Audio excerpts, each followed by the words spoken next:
बात होगी आदर्श बेहरा की, जो ओडिशा के जगत सिंहपुर जिले के एक साधारण परिवार के बेटे हैं, जो सूडान में काम की तलाश में गए थे और अब वहां की जंग ने उसे अचानक एक भयावह स्थिति में डाल दिया है। रैपिड सपोर्ट फोर्सेस, जो सूडान के अर्धसैनिक बल हैं, ने उसे अगवा कर लिया है। यह घटना अकेली व्यक्ति की नहीं बल्कि एक बड़ी मानवीय और राजनयिक चुनौती की शुरुआत है। आदर्श बेहरा 3 साल पहले सूडान गए थे और वहां एक प्लास्टिक फैक्ट्री में मशीन ऑपरेटर के तौर पर काम कर रहे थे। युद्ध के समय वहां के इलाकों की स्थिति बेहद विषम और जोखिम भरी हो गई थी। फरवरी मार्च के बाद से ही सूडान में मानवीय संकट इंटेंसिफाइड हो चुका है। लाखों लोग पलायन कर चुके हैं। खाने पीने, चिकित्सीय सुविधाओं और आश्रय की कमी ने समाज और जीवन को हिलाकर रख दिया है। ऐसे समय में एक भारतीय नागरिक का अगवा होना वैश्विक मानवीय कानूनों और राज्यों की संवेदनशीलता पर भी सवाल उठाता है। परिवार की दुख भरी कहानी एक बार फिर यह बताती है कि युद्ध कितनी भूरी भूरी वास्तविकताओं को जन्म देता है। आदर्श बेहरा की पत्नी और माता पिता के लिए यह समय अत्यंत कष्टदायक है। वो अपने पति की सुरक्षित वापसी की उम्मीद से जुड़ी हैं, लेकिन साथ ही जिस तरह के दुष्कर हालात सूडान में चल रहे हैं वो उन्हें और भी चिंतित बनाते हैं। उनकी एक ही बड़ी मांग है, सरकार और राजनयिक धड़ों के जरिए अपने नागरिक की सुरक्षित रिहाई और शीघ्र वापसी सुनिश्चित करना। यह कहना गलत नहीं होगा कि ऐसे समय में नागरिक सुरक्षा और मानवीय सहायता एक साथ चलती है, ना तो सिर्फ देश के भीतर बल्कि बाहर भी। घटना के सामाजिक राजनीतिक आयाम भी उतने ही महत्वपूर्ण हैं। भारत एक बड़ी जनसंख्या वाला देश है और प्रवासी समुदाय की सुरक्षा उसकी राष्ट्रीय सुरक्षा नीति का अहम हिस्सा है। सूडान जैसी जगहों पर काम कर रहे भारतीय नागरिक, चाहे वो कितने कम हों, उनकी सुरक्षा और सम्मान का सवाल है। यह मामला तब ही सुलझ सकता है जब एडमिनिस्ट्रेटिव तंत्र, विदेश मंत्रालय, भारतीय दूतावास, स्थानीय सरकार एक साथ मिलकर काम करें। एक व्यक्ति की रिहाई के लिए बहुपक्षीय संवाद और त्वरित कदम जरूरी है। दूतावास से लगातार संपर्क, विदेश मंत्रालय के साथ समन्वित रणनीति, भारतीय खान पान, स्वास्थ्य सुविधाओं और आवास के लिए राहत व्यवस्थाओं का प्रबंध तथा अंतर्राष्ट्रीय संगठनों के साथ मिलकर मानवीय सहायता का आपूर्ति चक्र सुनिश्चित करना। इस संकट की सबसे बड़ी सीख यह है कि मानवीय सद्भावना और कूटनीतिक चीजों को अलग अलग नहीं देखा जा सकता। जब एक नागरिक संकट उभरता है तो उसकी प्रतिक्रिया एक साझा राष्ट्रीय जिम्मेदारी बन जाती है। सुरक्षा नीतियां केवल युद्ध कट की रणनीतियों तक सीमित नहीं होती, बल्कि उन नीतियों के भीतर मानवीय राहत, पारदर्शिता और त्वरित निर्णय निर्माण की भी जरूरत होती है। अभी जो स्थिति बनी है उसमें भारत सरकार के उच्च स्तर पर सक्रियता साफ दिखती है। इंटेलिजेंस एजेंसीज, विदेश विभाग, दूतावास के अधिकारी निरंतर स्थिति की निगरानी कर रहे हैं और वो फैमिली के लगातार टच में हैं और ये इंश्योर कर रहे हैं कि हर पॉसिबल डिप्लोमेटिक चैनल खुला रहे और वहां से आदर्श बेहरा को साफ और सुरक्षित तरीके से निकाला जा सके। ये सच है कि सूडान जैसी अशांत जगहों में सतर्कता और तत्कालता के साथ काम करना पड़ता है ताकि किसी भी तरह की देरी ना हो।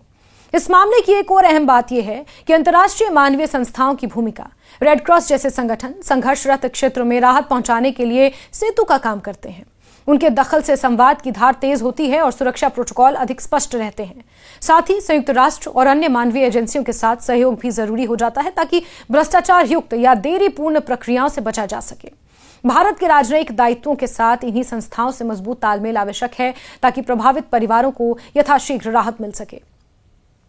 जहां तक आदर्श बेहरा के मामले का विश्लेषण है, ये केवल एक घटना नहीं बल्कि एक संदेश है कि कैसे एक बहुआयामी संकट में संवेदनशील, प्रभावी और मानवीय जवाब दिया जाना चाहिए। राजनीतिक, आम जनता के बीच संवाद, नागरिक सुरक्षा के प्रति जवाबदेही और बाहरी संकटों में त्वरित निर्णय निर्माण, इन तीनों का संतुलन इस समय सबसे जरूरी है।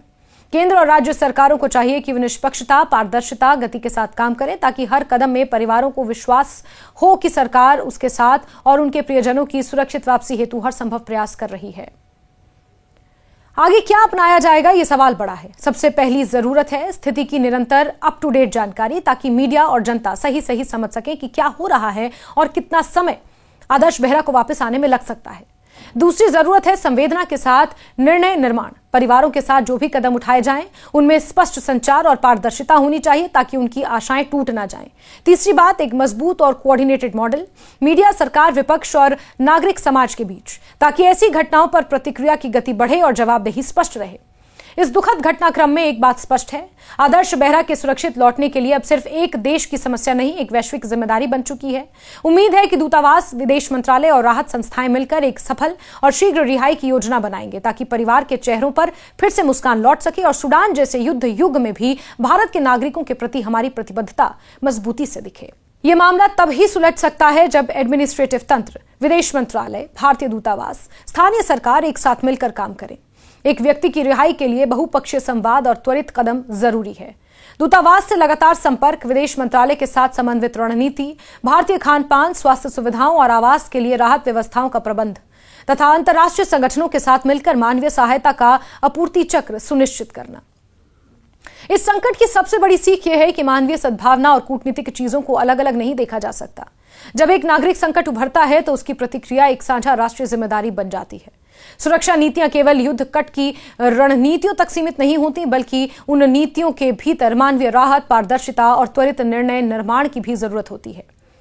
अभी जो स्थिति बनी है उसमें भारत सरकार के उच्च स्तर पर सक्रियता साफ दिखती है। इंटेलिजेंस एजेंसीज, विदेश विभाग, दूतावास के अधिकारी निरंतर स्थिति की निगरानी कर रहे हैं और वो फैमिली के लगातार टच में हैं और ये इंश्योर कर रहे हैं कि हर पॉसिबल डिप्लोमेटिक चैनल खुला रहे और वहां से आदर्श बेहरा को साफ और सुरक्षित तरीके से निकाला जा सके। ये सच है कि सूडान जैसी अशांत जगहों में सतर्कता और तत्कालता के साथ काम करना पड़ता है ताकि किसी भी तरह की देरी ना हो।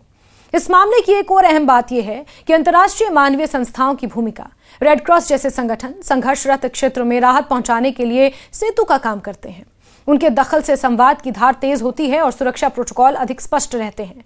साथ ही संयुक्त राष्ट्र और अन्य मानवीय एजेंसियों के साथ सहयोग भी जरूरी हो जाता है ताकि भ्रष्टाचार युक्त या देरीपूर्ण प्रक्रियाओं से बचा जा सके।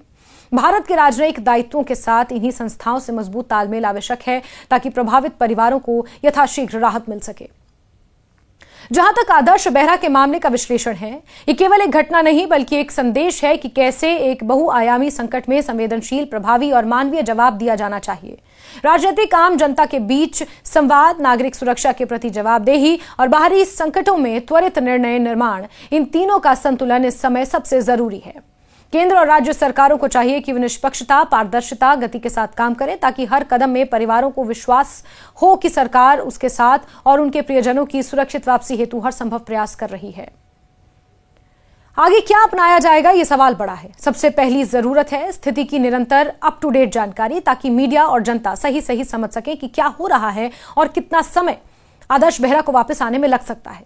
दूसरी जरूरत है संवेदना के साथ निर्णय निर्माण। परिवारों के साथ जो भी कदम उठाए जाएं, उनमें स्पष्ट संचार और पारदर्शिता होनी चाहिए ताकि उनकी आशाएं टूट ना जाएं।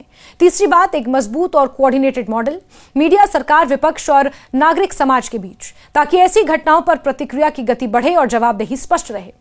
इस दुखद घटनाक्रम में एक बात स्पष्ट है, आदर्श बेहरा के सुरक्षित लौटने के लिए अब सिर्फ एक देश की समस्या नहीं, एक वैश्विक जिम्मेदारी बन चुकी है। उम्मीद है कि दूतावास, विदेश मंत्रालय और राहत संस्थाएं मिलकर एक सफल और शीघ्र रिहाई की योजना बनाएंगे ताकि परिवार के चेहरों पर फिर से मुस्कान लौट सके और सूडान जैसे युद्ध युग में भी भारत के नागरिकों के प्रति हमारी प्रतिबद्धता मजबूती से दिखे।